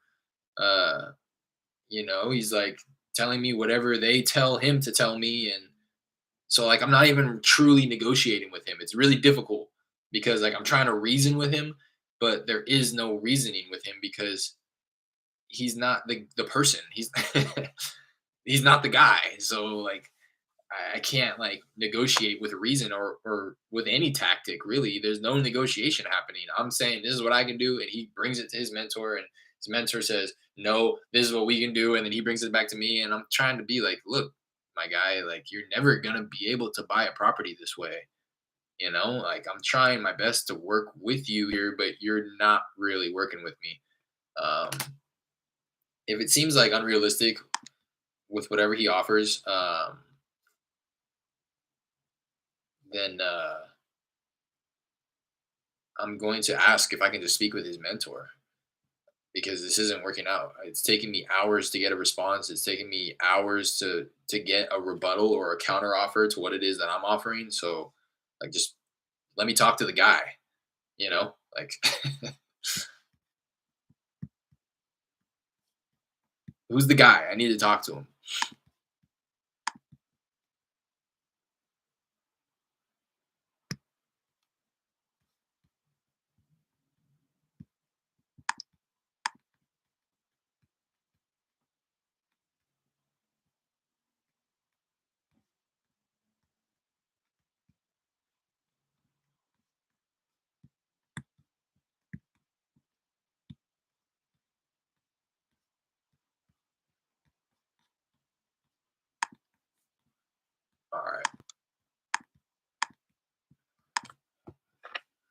So she finished talking to her first. She said Irma told her that she said Raina bothering and being annoying, calling her morning and day and night, stressing her out more than she already is.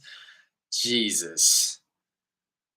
Unreal. For those who don't know, so Jared is my partner on this one with his partner, Raina.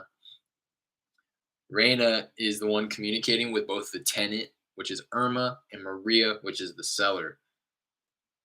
Raina has gone far out of her way to offer as much help and assistance to the tenant Irma as humanly possible.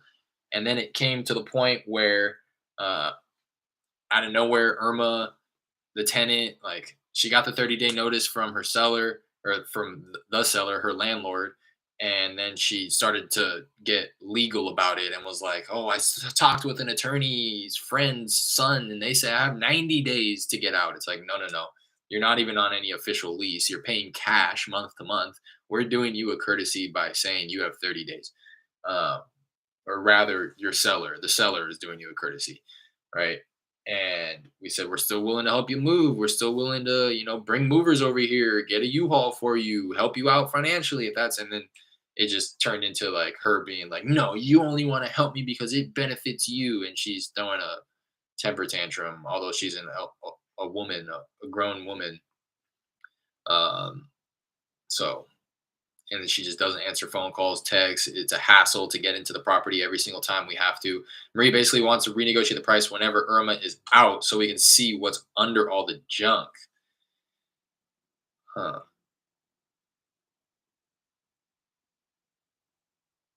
Yeah, I guess I get that, but we're still going to need it lower regardless. Um, that just kind of puts us in a tough position because we're not going to remove the stuff. The buyer is going to remove the stuff, and Irma's definitely not going to remove the stuff. So it's gonna be it's that's not gonna work, to be honest. Because Irma's gonna be moved out officially, and then there's gonna be all this stuff.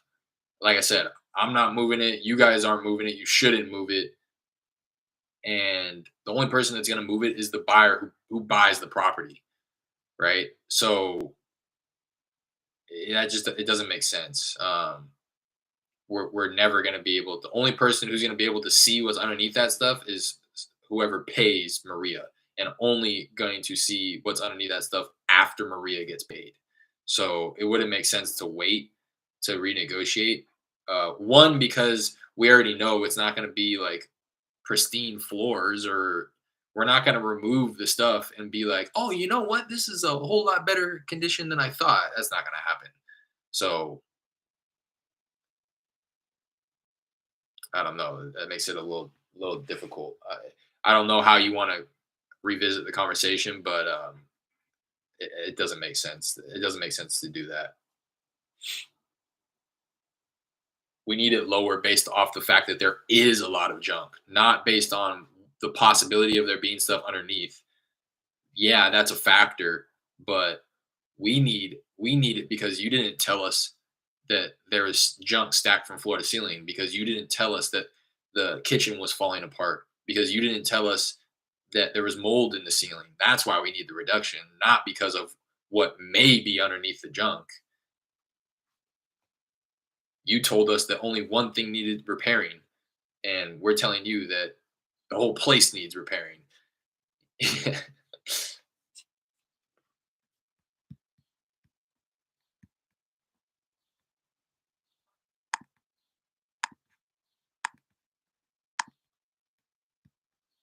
And yeah, again, just to reiterate, we're never going to be able to find out what's underneath that stuff until the deal is closed. Because I don't want to wait for Irma to get all that stuff out. She would never. It would take her a lifetime to get that stuff out. So there's no way of seeing what's underneath until the deal is closed, right? And I guess what Maria is under the expectation in this is that she gets out, and then we start getting to work, right? We start getting to work, and we start as if we are the buyers. We start pulling all the junk out, clearing it out. It's like we're not going to do all that work just to then find something underneath and to try to renegotiate with you, and you say no. So we're not going to waste time and money and energy trying to find out what's underneath there. And again, that's not even the issue. The issue is that she lied about the condition, and that's why we need the reduction.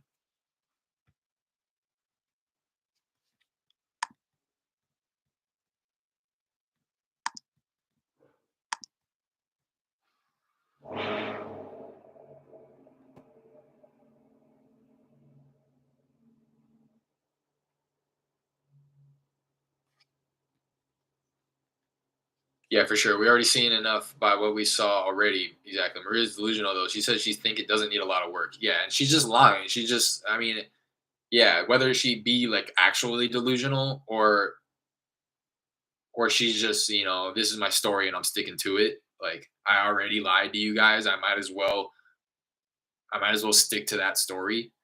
Like, oh no, no, no. Yeah, that's all it needed. What I told you, the burglar bars, that's it. But in the back of her head, she's thinking like, "Oh my gosh, this place is atrocious," But I can't say that now, you know. I already lied.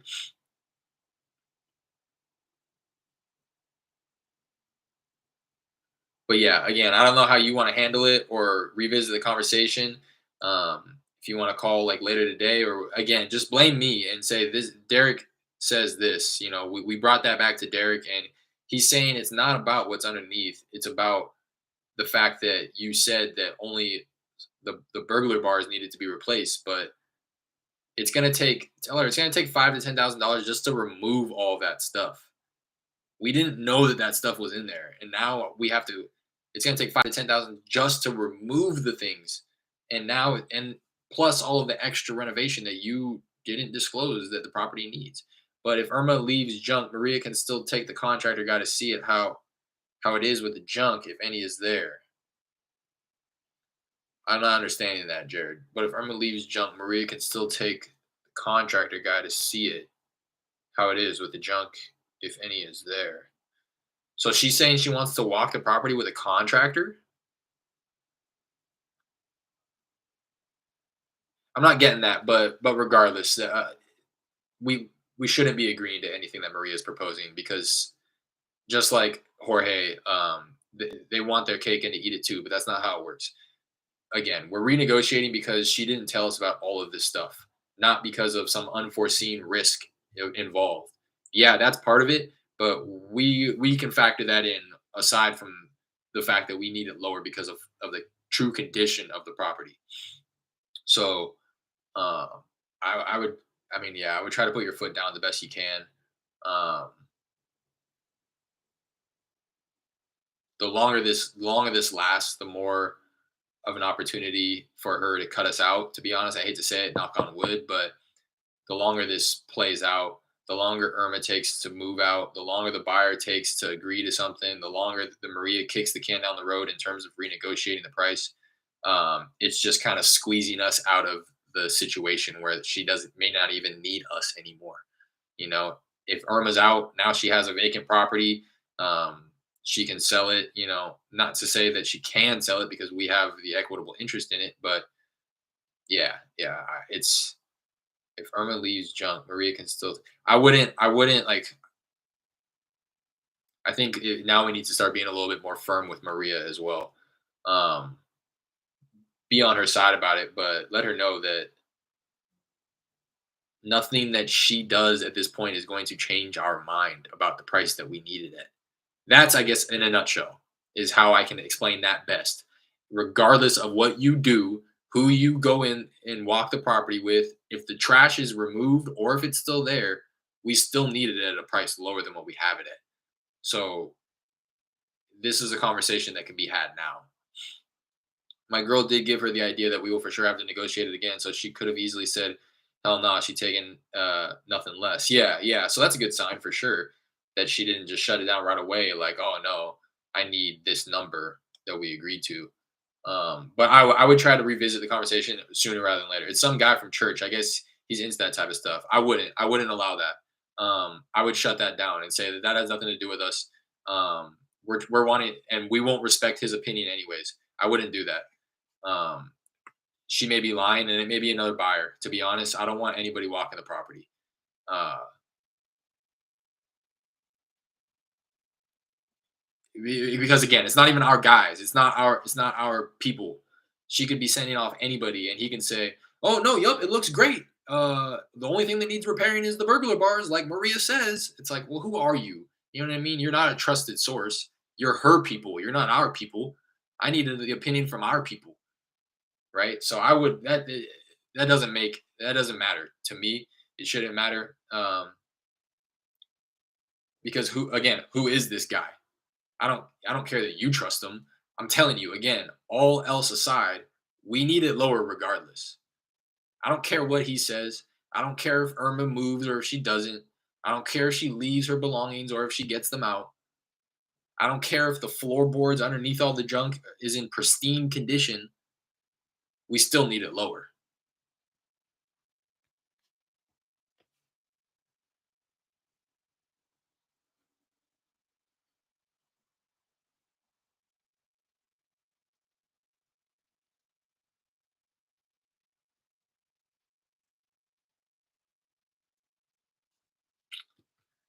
So, I mean, depending on your comfortability level or how the conversation got left off, I personally would call either later today or tomorrow early, try to get back a hold of her and communicate what I'm saying. Blame me, saying, "Oh, I thought that was going to be okay, but Derek's saying this." Derek's saying it doesn't really matter what your guy says. Um, One, it's not his guy, so he doesn't really know if he's going to be lying or telling the truth. But also, Derek said essentially the floors underneath the junk could be in pristine condition, but that doesn't change the fact that the kitchen needs to be completely remodeled. The whole house needs to be remodeled. It doesn't change the fact that the whole house needs to be remodeled. And we were led to believe that only a few repairs were needed. So we are going to need it lower regardless. Um, and it's that. That's that. Really, that's that. I hate to say it and like be like so overly aggressive about it, but just doesn't make sense to do it any other way.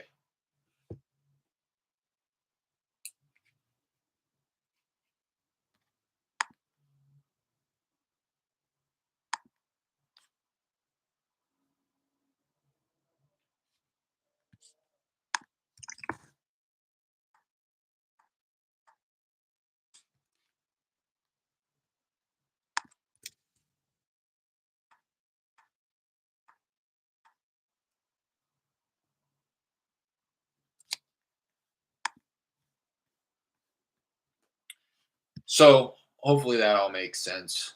I know I'm kind of talking directly to Jared here, but I'm sure that a lot of this stuff uh,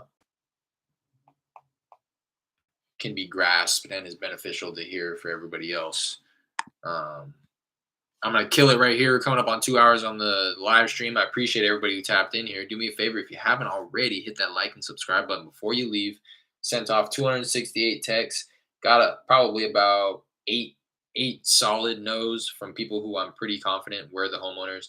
Aside from that, I got a whole lot of other responses through text.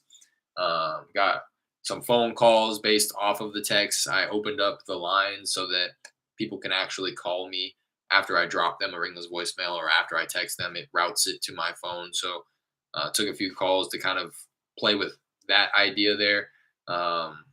I got a few people who said, "Oh no, I'm not interested." A few people who said this is the wrong number. So I'm gonna keep doing that for the foreseeable future. See if I can generate any leads off of an inbound call as a response to the text of the ringless voicemail.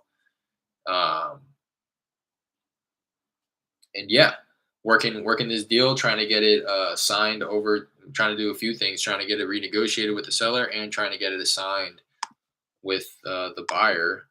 Both of them are seem to be a little unreasonable at this point.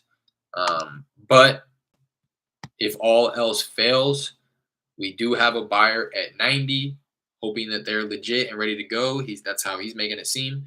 And we have the contract at 85, even if we don't get it renegotiated lower. So there's still a 5K spread there to be had um, if all else fails. But I'm confident and putting the energy out there that not only will the seller be agreeable to a price reduction, but that the buyer will be reasonable in his requests. his contingencies, his agreement proposal, so or assignment agreement proposal. So again, appreciate you guys. Love you all. I will be back tomorrow morning. Do a little bit of cold calling and some follow up. Oh, and some texting. I'm probably gonna try to do a little bit of everything tomorrow. So till next time. We were trying to talk to her tomorrow, but she said no. That she wants to wait till Irma gets out so we can talk in person. Okay, that's fine, I guess. Peace. Sophisticated one later. That's fine, I guess, Jared. We're trying, but yeah, I guess just communicate to her if it comes up again that uh, there's no need for her to have anybody walk the property because I don't know who that person is, and regardless of what he says, we still need it lower. You know, so if you do talk, I think it's a good idea to reconnect with her in a couple of days, regardless, even if there's no update to give her, just so that you keep that line of communication open. So the next time you talk to her and give her either an update or no update at all, I would just kind of revisit that. Hey, I know you had mentioned about a guy wanting to walk the property, some guy from church or something like that. I talked with Derek and he understands where you're coming from, but I just don't want to have his time wasted, your guys from church. I don't want his time wasted because Derek's saying, regardless, we're still going to need it lower. It's not about what's underneath the junk. It's about the fact that there is junk and the fact that the place is in complete disrepair. So, again, we just don't want to waste his time because regardless of what he says, we're still going to need it lower. Um, Try to talk to her tomorrow, but she said no, that she wants to wait till Irma gets out. Yeah. Yeah, that's pretty problematic. Because I guess we could just shift gears then to focus on getting Irma out. Um, I think she has like what, another week or so. It was issued on the 8th, I believe, of February. So today would probably be day like 21, 28, 29. So she should be out by like mid next week. So um yeah. All right. Kind of just play it by ear. I'll focus on the buyer, trying to get that signed regardless. And then, yeah, we can just focus on getting Irma out. Not to be annoying with her, but like probably closer to the end of, or like mid this week, toward the end of this week, just ask and say, hey, you just wanted to be sure that, you know, you were going to be able to get out on time. We're still here to help if you need any help. And then just kind of leave it at that. And then around that same time, round back with Maria, give her an update on what you've talked to Irma about, and then uh, try your best to just revisit that conversation about renegotiating it and communicating to her that, again, place all the blame on me. Communicate to her that Derek is saying it doesn't really matter what, you know, I don't know. I'm spinning my own wheels now, but you get it. You get it. They're being difficult. This is going to be the most difficult deal that we close, and we will close it.